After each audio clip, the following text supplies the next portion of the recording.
Chers amis, c'est bon? Chers amis, je voudrais vous parler d'un texte qui est exceptionnel, sensationnel. À titre personnel, c'est un texte que on attend tous le soir de Pessah. Et on attend tellement qu'après avoir passé 3-4 heures, des fois 5 heures à table, parce que des fois, ça m'est déjà arrivé de finir à 3-4 heures du matin, surtout quand il y avait le Rav Citruc, Zichrono Livracha, présent. On finissait très très tard le Seder. Et il y avait à la fin de la Gada, comme tout le monde le sait, un texte qui s'appelle Rad Gadia.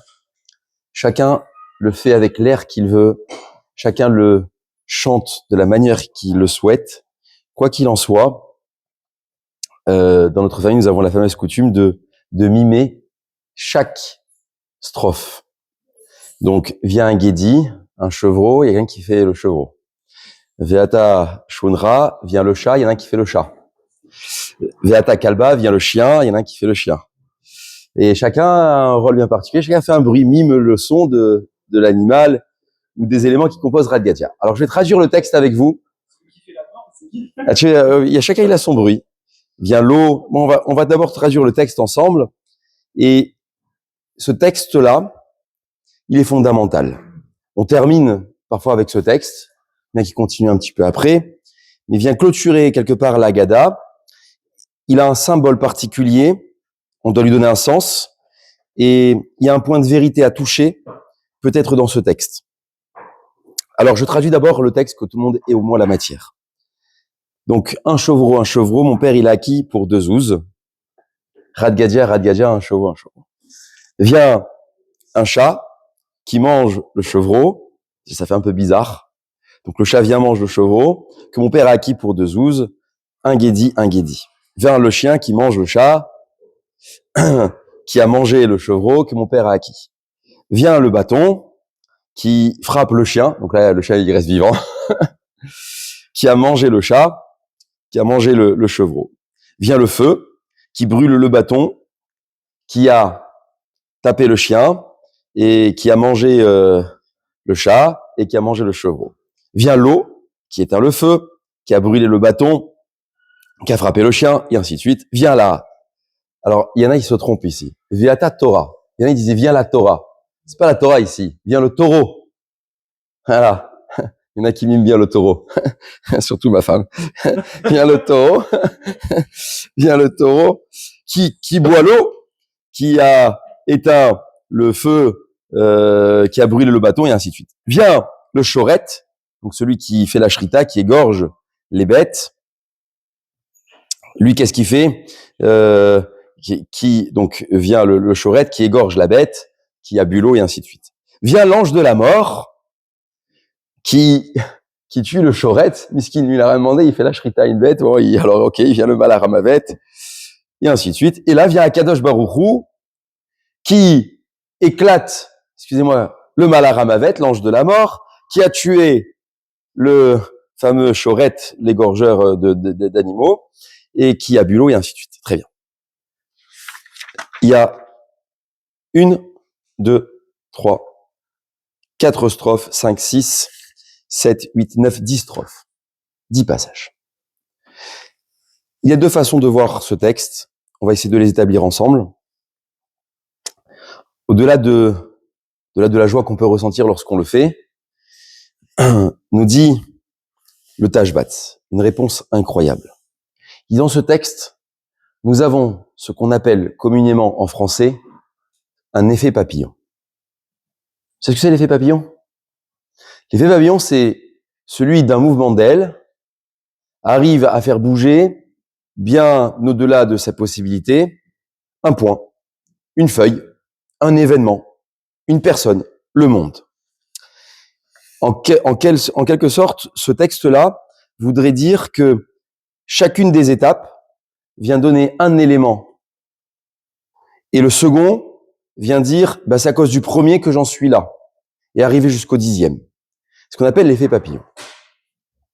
Que nous dit ce texte véritablement? Chacun des symboles qui est choisi dans ce texte est une allusion à l'histoire du peuple juif, à son histoire. En d'autres termes, si on s'est arrêté à 10 strophes, on s'inscrit dans ce texte, nous aussi. Et on fait partie de l'histoire. Je voudrais rappeler un point important. Le monde juif ne commence pas en 1948 à la déclaration des Nations Unies que la terre d'Israël nous appartient. Elle commence depuis la sortie d'Égypte. Et nous, on est en train de véhiculer une histoire en permanence.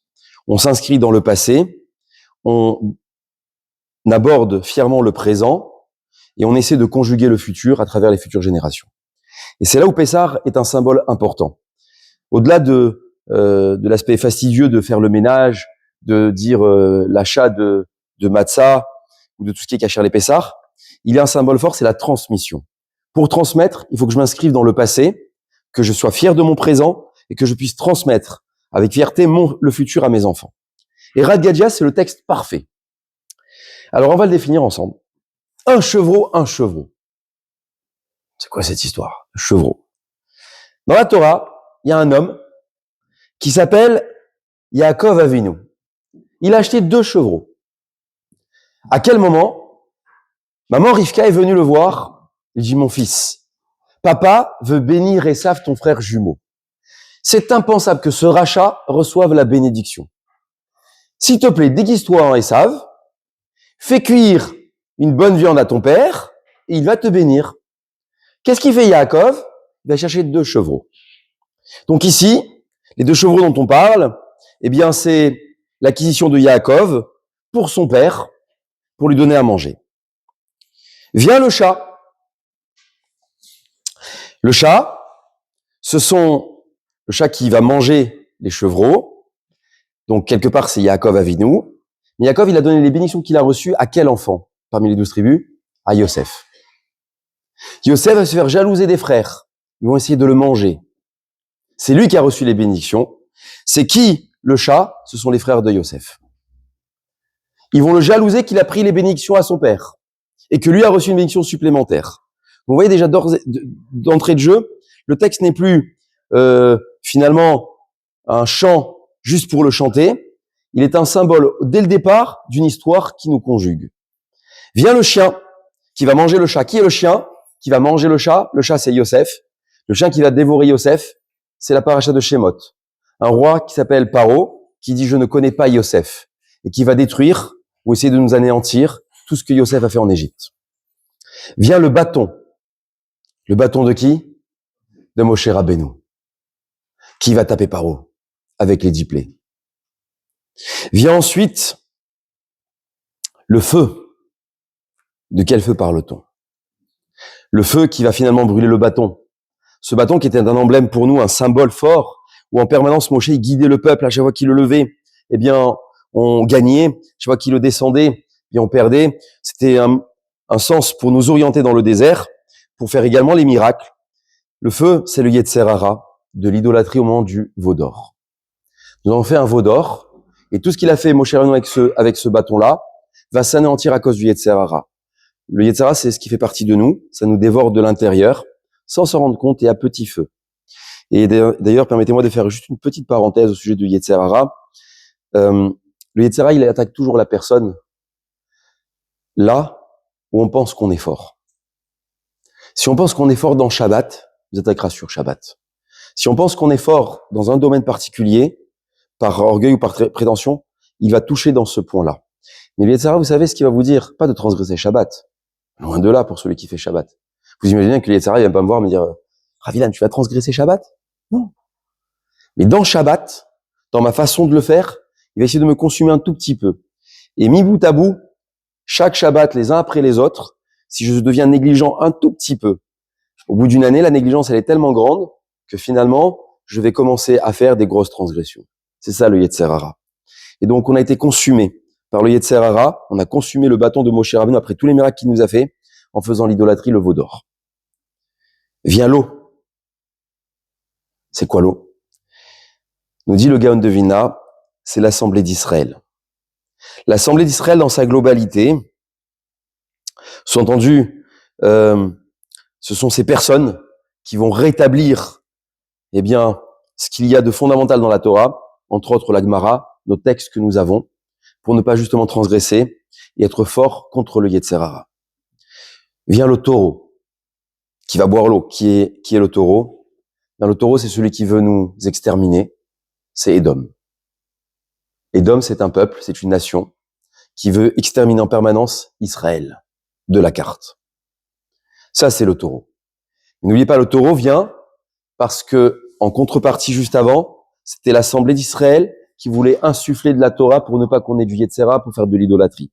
Et je vous demande de bien observer chaque élément les uns après les autres. Maintenant vient le Shoret. Le Shoret, celui qui va égorger ce taureau-là, c'est Édom. Qui va pouvoir exterminer Édom? C'est Mashiach. Mashiach ben Yosef. C'est celui qu'on attend. Et là, c'est un message extrêmement fort d'espoir à travers ce texte. Mais si on marque bien, nous venons de faire 8 étapes, et tout ça démarre d'une histoire d'un enfant qui vole une bénédiction à son père et qui va l'octroyer à un autre fils à travers une jalousie. 9e point, vient le Malaramavet, l'ange de la mort. C'est bien ce fameux Mashiach ben Yosef, parce qu'il va y avoir 2 Mashiach qui vont venir, celui qu'on appelle Mashiach ben Yosef et Mashiach ben David. Mashiach ben Yosef va commencer à planter les prémices de l'avenue du Mashiach, mais il sera tué au cours de cette guerre-là. Et donc, le Malaramavet, c'est celui qui va tuer le Mashiach ben Yosef qu'on a vu précédemment. Et enfin, vient Akadosh Baruch Hu. Vient Hachem, dernière strophe. Qu'est-ce qu'il va faire? Vient Akadosh Baruch Hu, et lui, il va enlever tout le mal. Terminé. Le Mashiach ben David sera là, le peuple d'Israël sera réuni, et tout ce qu'il y a autour de nous qui nous perturbe pour pratiquer la Torah et les mitzvot ne sera plus en vigueur. On aura toutes les barrières baissées. La maladie ne sera plus en place. D'ailleurs, j'aime bien dire dans les shiurim que le premier métier au chômage, quand Mashiach va arriver, c'est médecin. Il vaut mieux trouver un système de se recycler un peu. Même les gens qui ont un problème psychologique, il n'y aura plus de maladie, terminé. Il faut se recycler, il arrive le Mashiach.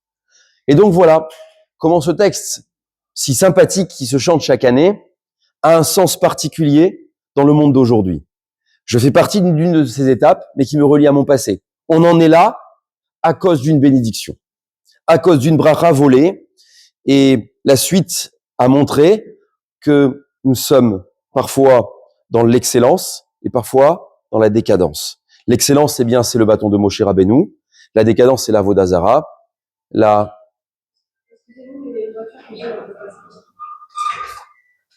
Pardonnez-moi pour cet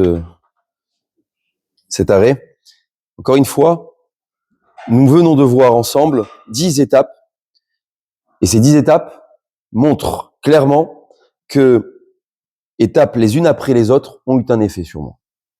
Donc, on se situe maintenant dans Édom. Édom n'a pas été encore exterminé. On entend le Mashiach ben Yosef. Mais le taureau est venu par rapport à la Torah précédemment. C'est vrai, Édom, il devient fort lorsque la Torah est basse. On est fort lorsque la Torah est forte. Plus on fait de la Torah, plus on peut repousser Édom. Moins on fait de la Torah, plus Édom devient fort. Et je rajouterai encore un point au sujet du Mashiach, puisque c'est la 8e étape. Dans la 8e étape, Mashiach ne peut venir que sous 2 aspects. Soit le peuple juif, le désire ardemment, et fait ce qu'il faut avec sa pratique et sa rigueur. Mashiach viendra avant l'heure. Soit Mashiach viendra dans la douleur. Personne ne se réveille. Tout le monde est attentiste de l'événement. Que faut-il voter aux élections municipales en France 2026 à Nice? C'est une excellente question. Magnifique. Je dirais, que doit faire un juif à la veille de Pessah pour essayer de faire venir Mashiach? C'est là où le texte devient fondamental. Et chaque année, quand je le chante, on doit prendre une dimension supplémentaire. Est-ce que je suis en train de chanceler ou est-ce que je suis en train de chuter quelque part moi, mais également le peuple qui va avec? N'oubliez pas, ça a commencé d'un homme. Un seul homme change tout le cours de l'histoire. Un homme parmi nous, un homme, je ne parle pas d'homme masculin ou féminin, un être humain peut changer le cours de l'histoire. Et l'histoire, nous en faisons partie, on est là, on est présent. Qu'est-ce qu'on peut faire pour arranger cette chose-là? Ça, c'était la première traduction du Rad Gadia. Deuxième traduction, différente. Une autre histoire. Mais toujours pareil avec un effet papillon. C'est parti. Vous êtes prêtes et prêts? Allons-y. Radgadia. Donc je reprends un chevreau. C'est qui Radgadia? Le guédi, le chevreau. Cette petite chèvre là, toute mignonne, qu'on a vue en Afrique du Sud, magnifique, dans un parc, pour faire le safari. C'est Yosef Hatzadik. C'est Yosef, qui fait partie des 12 tribus. On change là le point de départ. On parle pas d'Yaakov, on parle de Yosef. Mon père a acquis pour 2 zouzes. Qu'est-ce qu'il a acquis, mon père, pour 2 zouzes? Le chevreau, c'est Yosef. Eh bien, c'est la tunique qu'il a donnée à son fils. Vous savez que la différence que Yaakov a fait avec ses 12 fils, c'est une tunique de différence. Mais une tunique, pas de la même couleur. Tout le monde a reçu quelque chose, il lui a reçu une tunique différente. Donc le texte, maintenant, nous dit le point de départ, c'est Yosef, c'est ça le chevreau, qui a reçu 2 zouzes, que mon père a acquis pour 2 zouzes, c'est la tunique qu'il a offert Yaakov à Yosef. Pour 2 slaïm, c'est comme ça que c'est écrit dans la Gemara. Vient le chat. Qui est le chat? C'est pas les frères. C'est les Ishmaélim, qui vont prendre Yosef dans le puits, qui vont le vendre. Ça, c'est le chat. Vient le chien. Eh bien, le chien, ce sont les Égyptiens qui vont le prendre et qui vont l'acheter et qui va finir en Égypte. Donc, ce chien-là, qu'est-ce qu'il fait? Il va attacher les Shonra. Lui, il va pas reconnaître le bâton. Donc, le chien, c'est bien l'Égyptien. Et donc, il essaie en permanence de mordre le chat. Maintenant, on arrive au bâton. Le bâton, c'est toujours le même. Il changera jamais. C'est le bâton de Moshe Rabbeinu. Moshe Rabbeinu, c'est celui qui va frapper l'Égypte. C'est ce bâton-là. Vient le feu. Le feu, c'est exactement la même chose que précédemment. Sous-entendu, c'est le feu de la Avodah Zara, de l'idolâtrie. On s'est laissé consumer par ce feu-là. Vient l'eau. Tout à l'heure, nous avons dit que l'eau, c'était les gens de la grande assemblée. Vous vous souvenez? La Torah, elle est forte. Ici, l'eau, c'est l'eau que Moshe Rabbeinu a fait boire après la faute du veau d'or à tout le peuple juif, comme une vérification pour une femme soupçonnée d'adultère. Il y a un principe dans la Torah qui dit que quand une femme est soupçonnée d'adultère, on doit faire boire les eaux de la sota. Les eaux de la sota avaient un pouvoir de définir si oui ou non, de clarifier et de retirer le doute que le mari a au sujet de son épouse en buvant. Si elle était clean, c'est-à-dire les eaux n'avaient pas d'effet sur elle, elle tomba enceinte tout de suite, et ça donnait une preuve au mari irréfutable qu'elle n'a rien fait. A contrario, si elle avait fait quelque chose et qu'elle avait menti, qu'elle n'avait pas reconnu son erreur, dans l'adultère, les eaux ont un effet de tuer instantanément la femme adultérienne et l'homme qui a commis l'adultère avec cette femme-là. Dans le veau d'or, à qui nous sommes mariés? Dans le veau d'or, nous étions mariés à Hachem, à sa Torah. Lorsqu'on a fait le veau d'or, on a trompé Dieu. Trompé Dieu avec l'idolâtrie. Qu'est-ce qu'il a dit Dieu? Il a dit très bien, Moshe Rabbeinu, à partir d'aujourd'hui, je ne pardonne pas au peuple.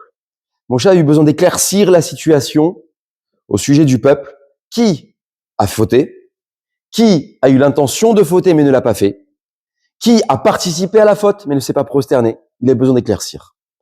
Quel moyen a-t-il utilisé pour cela, pour éclaircir? Parce qu'il avait des doutes. Qui a participé? Il a fait boire les eaux du veau d'or mélangées à la destruction du veau d'or. Et chacun qui avait bu cette eau-là, on pouvait clarifier sa situation, si oui ou non a participé de manière active ou par la pensée au veau d'or. Ça, c'est l'eau. Vient le taureau. C'est une autre idole qui va venir dans le futur. Mira, qu'il va mettre le symbole du taureau dans la maison d'Israël. Maintenant vient le shoret, l'égorgeur. C'est qui le shoret? Eh bien, il me le dit pas. Le shoret, c'est celui qui va égorger ce taureau-là. Très bien. Et maintenant vient les 2 derniers. Vient le Malach Hamavet, l'ange de la mort. Donc c'est celui qui tue toutes les personnes qui ont servi les idoles. Et vient Akadosh Baruch Hu à la fin, dans les temps futurs, à Mashiach.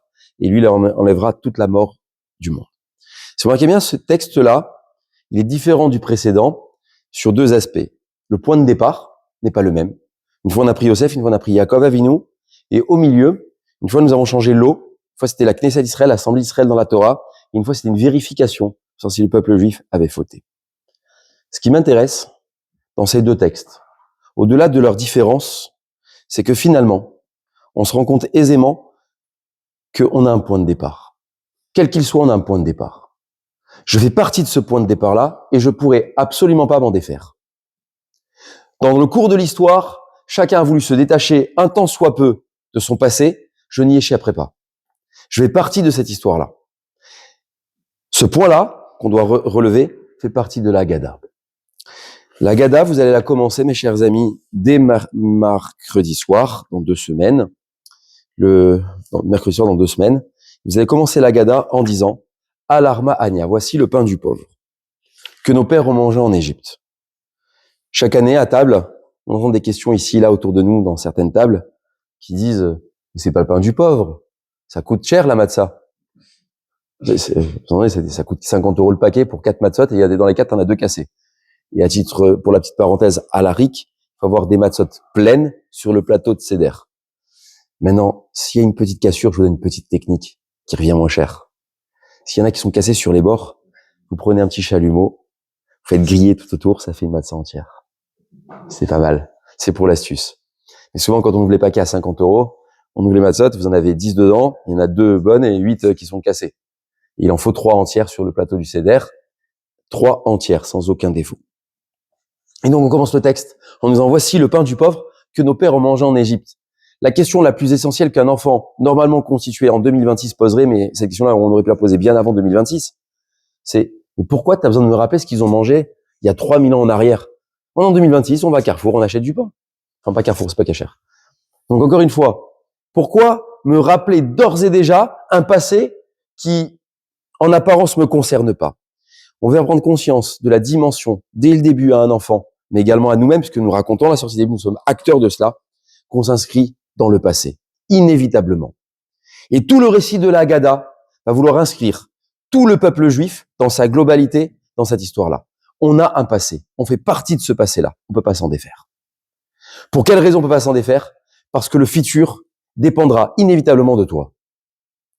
Tu t'inscris dans ce passé-là, mais également dans ton présent. On essaie de nous positionner.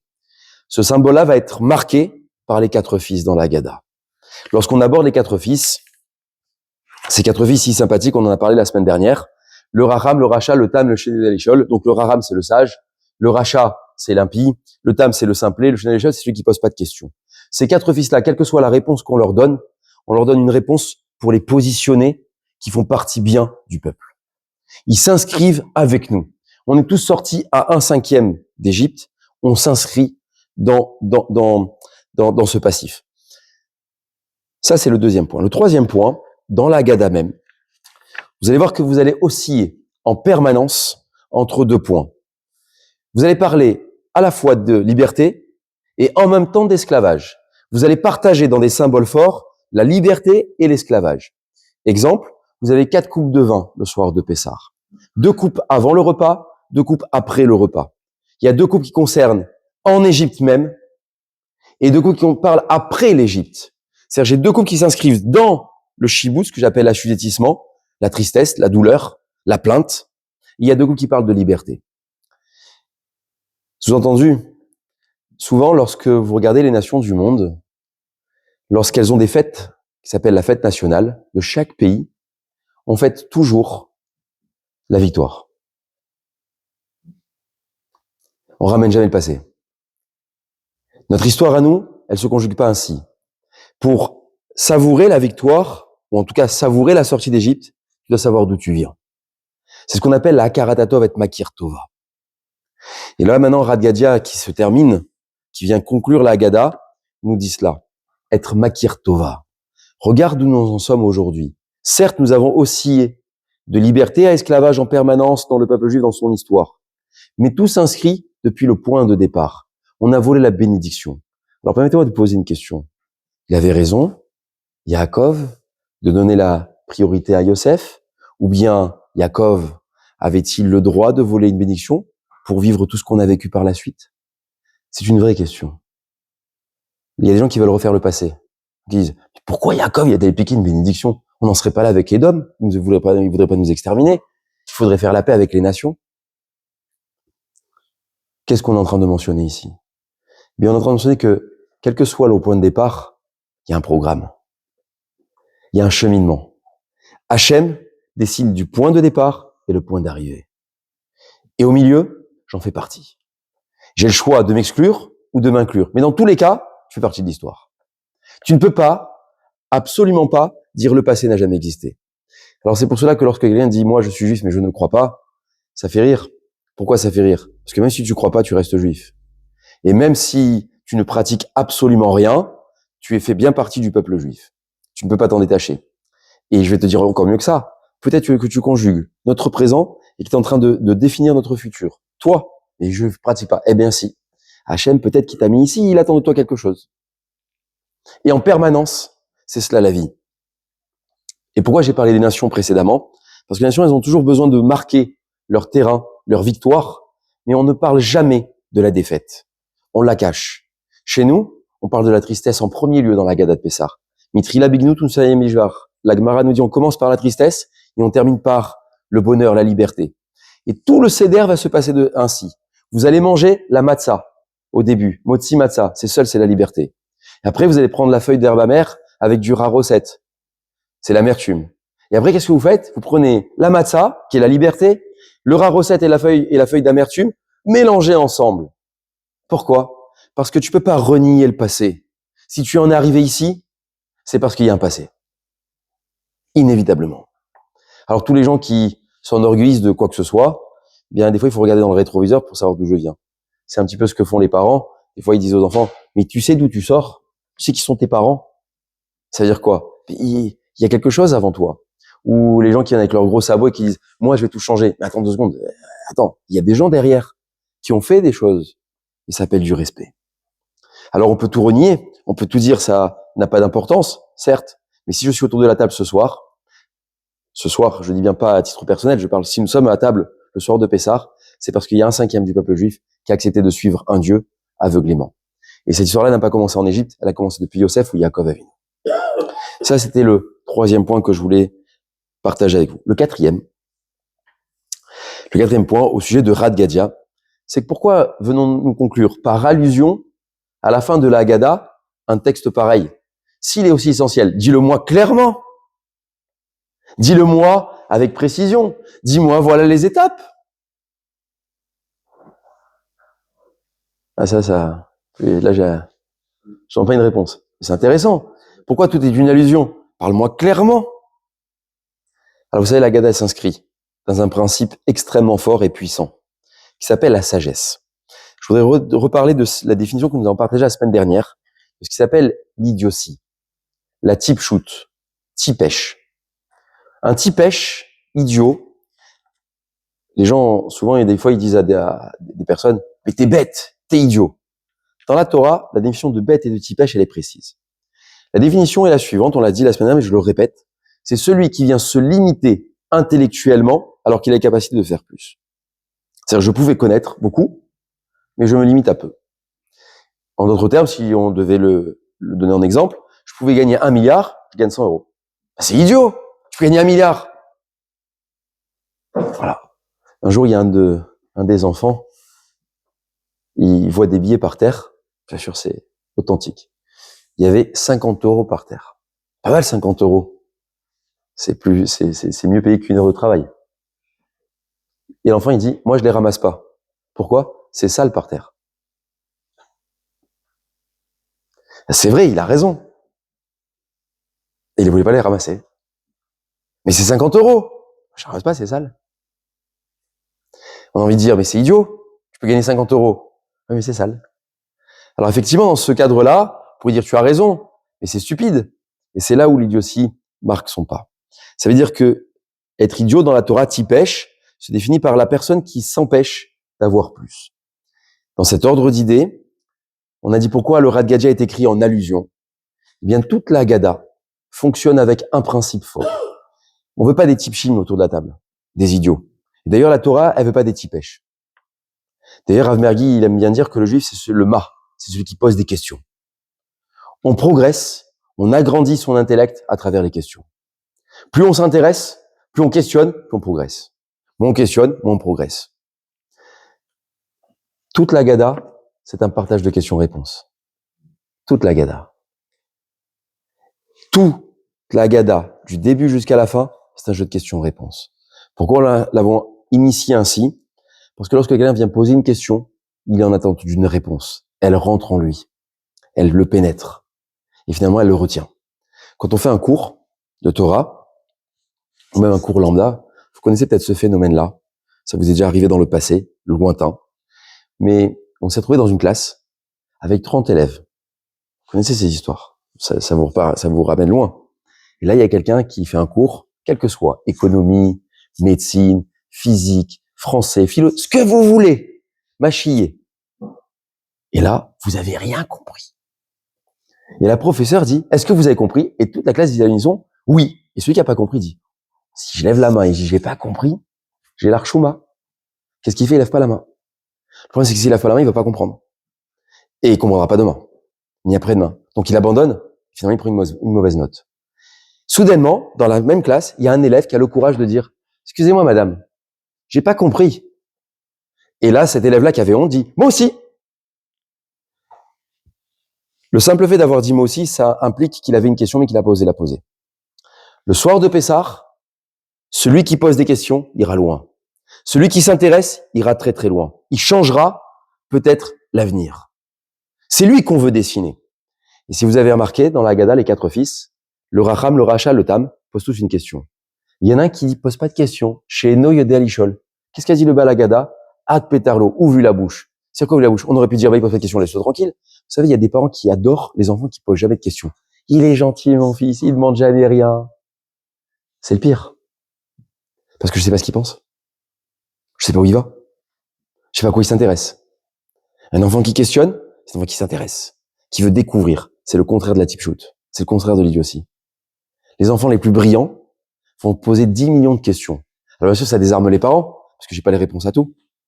Et ça nous implique également de dire, je vais aller chercher la réponse. Alors c'est fastidieux, un enfant intelligent. D'ailleurs, comme on dit souvent, tout le monde voudrait avoir le Mashiach, mais personne ne veut être les parents du Mashiach. Parce qu'il va changer notre vie. C'est compliqué. Mais le soir de la Gada, c'est le soir de Pessah, pardon, c'est le soir où on questionne. Et bien maintenant, le texte de Rad Gadya, il est pertinent. On le met en allusion. Parce que soudainement, il y a quelqu'un autour de la table, il va dire 2 secondes. Quelqu'un peut me répondre, quel rapport avec ce qu'on vient de faire depuis le début? On fait Pessah, on a parlé que de Pessah, et d'un coup, tu mets un texte qui me parle d'animaux, un chien, un chat, un bâton, un feu, de l'eau. C'est quoi ce texte-là? Il a aucun rapport. Quelqu'un qui s'intéresse va poser la question. Et qu'est-ce qu'on va lui dire? Excellente question. Maintenant, je vais pouvoir te répondre. À travers un cours que j'écoutais un mercredi soir, c'est une allusion. Si on avait dit un texte en disant, voilà, on s'inscrit dans le passé, et présent, futur, l'enfant, ça l'aurait pas questionné. Et donc, ça l'aurait pas pénétré de la même façon. Mais en mettant une question allusive, un texte en allusion, ça permet à l'enfant de se questionner. Et nous-mêmes de se questionner.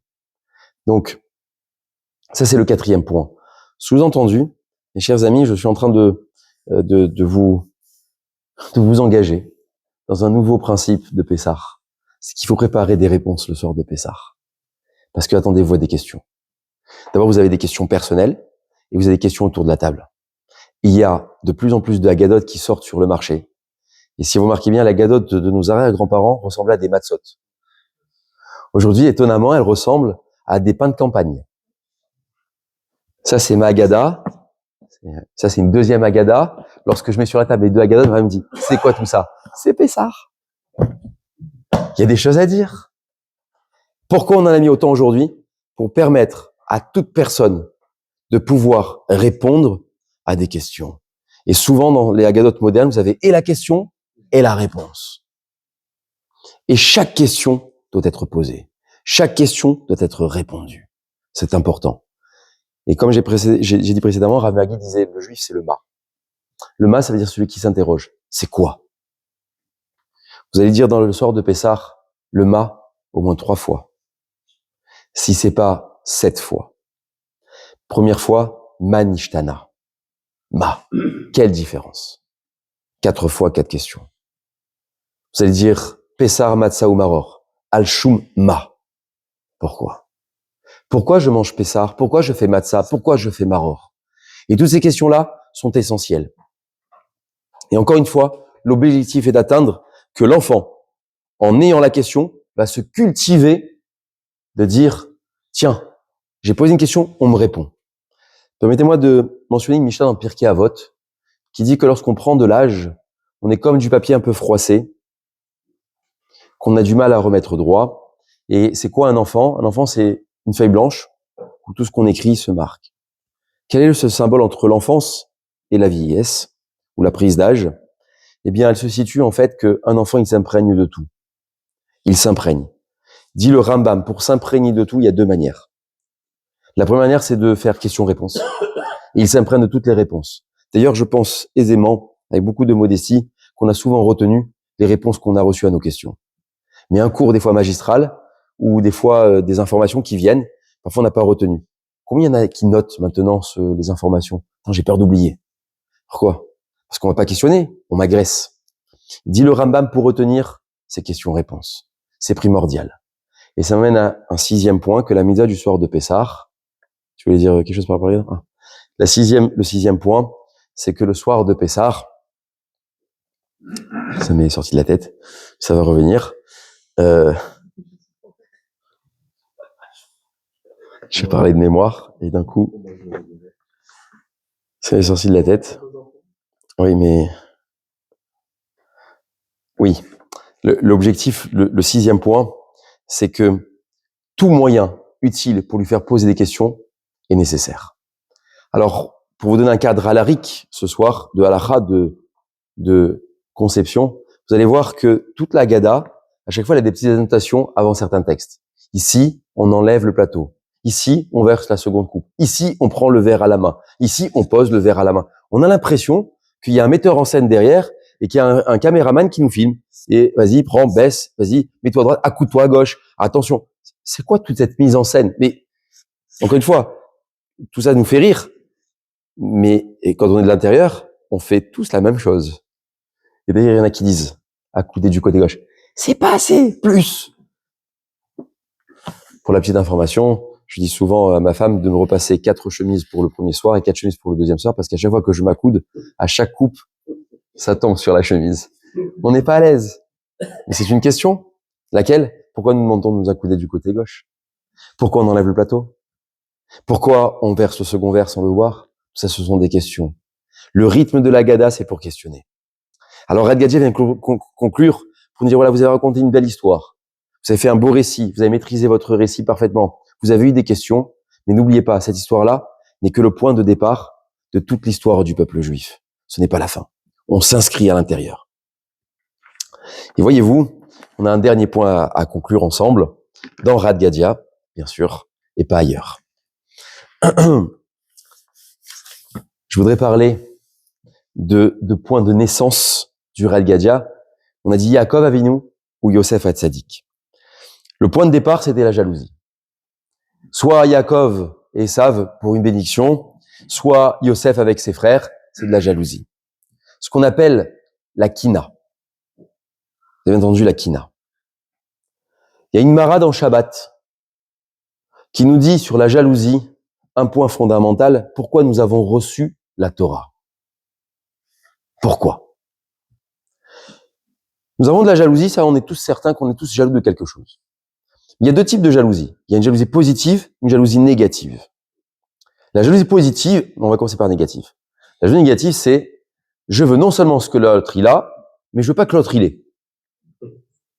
Ça, c'est la jalousie exceptionnelle. Je veux pas que l'autre il ait, mais je veux ce qu'il a l'autre. C'est intéressant. Très bien. Ça, c'est la jalousie négative. Et d'ailleurs, celui qui est jaloux de cette manière-là, Hachem, il dit comment tu peux jalouser la part de l'autre, alors il t'enlèvera à toi avant celle de l'autre. Voilà. Faut faire attention à la jalousie. La jalousie positive, kinat sofrim tarbe rochma. La jalousie dans l'étude augmente la sagesse. Ça veut dire quoi?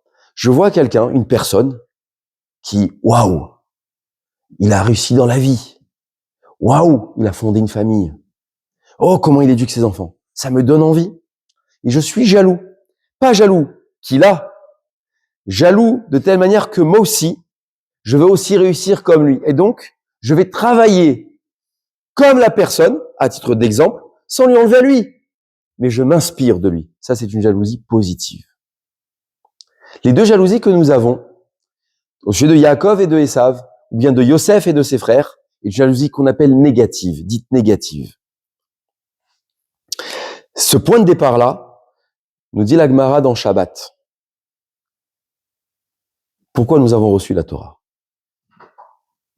Pourquoi on a reçu la Torah? Quelqu'un sait pourquoi on a reçu la Torah? Bien, les anges, ils se sont opposés au don de la Torah. Les anges ont dit à Hachem, pourquoi tu vas donner la Torah à des hommes qui n'en ont rien à faire? Ils vont même pas la regarder, la Torah. Ils vont lui tourner le dos pendant un cours, ça c'est Shalom, bien sûr, mais ils vont faire n'importe quoi, ils vont parler pendant la création de Torah, ils vont même pas entendre ta parole, Hachem, pourquoi tu vas leur donner? Ils vont même pas respecter. Qu'est-ce qu'il dit Hachem? Il dit à Moshe, réponds-leur. Moshe, réponds pourquoi je veux donner la Torah aux hommes, aux humains. Alors Moshe, qu'est-ce qu'il va dire? Il va prendre les 10 paroles, il va les faire un par un. Il dit, il y a écrit dans la Torah, je suis Hachem ton Dieu, qui t'ai fait sortir du pays d'Égypte. Est-ce que vous, les anges, vous êtes sortis d'Égypte? Donc c'est pour nous la Torah. Ils ont dit non, la Torah, elle est pas pour vous. Et comme ça, il va faire point par point. Jusqu'à un moment donné, Moshe Rabbeinu va donner un argument. Kina yesh benechem? Est-ce que vous avez de la jalousie entre vous? Yetzer hara? Est-ce que vous avez du Yetzer hara? Miyad, immédiatement, les anges vont être d'accord que la Torah va aux hommes. Le Rad Gadja qu'on est en train de lire, le point de départ, c'est la jalousie. Le point d'arrivée, c'est Akadosh Baruch Hu. Et au milieu, qu'est-ce qu'il a donné à Hachem? La Torah. Qu'est-ce qu'il espère à travers le récit de la Haggadah? Qu'est-ce qu'on espère dans la transmission de nos enfants? C'est qu'ils pratiquent la Torah et qu'on retire ces mauvaises choses qui sont en nous, qui s'appellent la jalousie et l'Yetzer hara. Voilà l'objectif. Et je termine par ça. Peut-être par le point le plus fort du soir de Pessah. L'objectif, c'est que mon enfant se rallie à son passé d'être juif. Comment on se rallie au parti du peuple juif? C'est avec sa Torah. Ce qui nous unit, c'est rien d'autre que la Torah. On n'est pas juif sur le papier, il n'y a pas écrit sur la carte d'identité juif. Juif, c'est la Torah qui nous unit. Alors j'espère que mes enfants autour de la table, à travers les questions qui se sont posées et les réponses qui ont pu les imprégner, ils vont se rattacher à leur héritage et pouvoir continuer à leur tour pour le futur, qui s'appelle leurs enfants également. Voilà pourquoi le début commence par la jalousie de Rad Gadya. La jalousie, ça commence par là. Les frères ont jalousé Yosef. Yaakov a été jalousé par Esav. Et en permanence, le monde vit sous ces deux thématiques-là. Le Yetzer hara de l'être humain et la jalousie. Aujourd'hui, Israël est décrié, pas parce qu'il y a une jalousie. La jalousie de quoi? Ben, d'être juif. Qu'est-ce qu'on a de plus que les nations du monde? La Torah. Et si on a la Torah, c'est qu'on a Hachem. Si on a Hachem, c'est qu'on a une protection. Alors on espère que le peuple juif ne peut plus exister. Et à chaque nation qui va vouloir nous asservir, vous verrez une nation soit qui va vouloir nous tuer physiquement, soit qui va vouloir nous assimiler complètement et nous retirer la Torah. Quel est le point faible des Juifs? Et toutes les nations qui vont nous servir dans le futur, en espérant que Bachar arrivera avant et qu'il n'y a pas d'autres nations, eh bien, ils seront soit une thématique d'assimilation, soit une thématique de meurtre, de masse. Voilà où est le secret du Rad Gadya. Un point de départ, la jalousie. Un point d'arrivée, Akadosh Baruch Hu. Entre les deux, on est inscrit. Mais où est-ce qu'on se conjugue si ce n'est de partager avec nos enfants un héritage particulier? La Torah. Voilà pourquoi toute la Haggadah est si longue et si fastidieuse. Il y a des gens qui disent, il n'y a pas la Haggadah raccourcie version Matzah. D'ailleurs, tout à l'heure, il y a quelqu'un qui m'a posé une très bonne question et qui m'a dit, je comprends pas. Rabban Gamliel dit, tout celui qui a pas dit les 3 mots Pessar, Matzah ou Maror, il est pas quitte de la misère. Eh ben, je dis Pessar, Matzah ou Maror et je rentre chez moi. Pas mal. Très bonne question, très bonne réponse, je lui ai donné. Je lui ai dit, mon garçon, si vraiment tu veux transmettre quelque chose, transmettre. Tu transmets Pessar, Matzah ou Maror comme ça à tes enfants? Juste comme ça, tu le jettes? Il dit, bah, pourquoi pas? Je dis, demain, t'as 1 million de donner à ton fils. Comment tu vas lui donner le 1 million? Tu fais le virement et tu préviens pas? C'est comme ça? Non? Mon fils, tu peux venir à la maison, s'il te plaît, j'ai quelque chose à te dire, à te parler. Quand tu as un joyau entre les mains, tu ne transmets pas en le jetant. C'est mon joyau, c'est mon héritage. Et j'en prends soin. Voilà pourquoi Rad Gadya est de manière allusive et commence par ce point de départ de la jalousie. Alors à nous, de nous inscrire dans ce passé, bien d'accepter notre présent, qui s'appelle être héritier de cette Torah-là, pour pouvoir la transmettre à la génération future. Merci beaucoup. Voilà.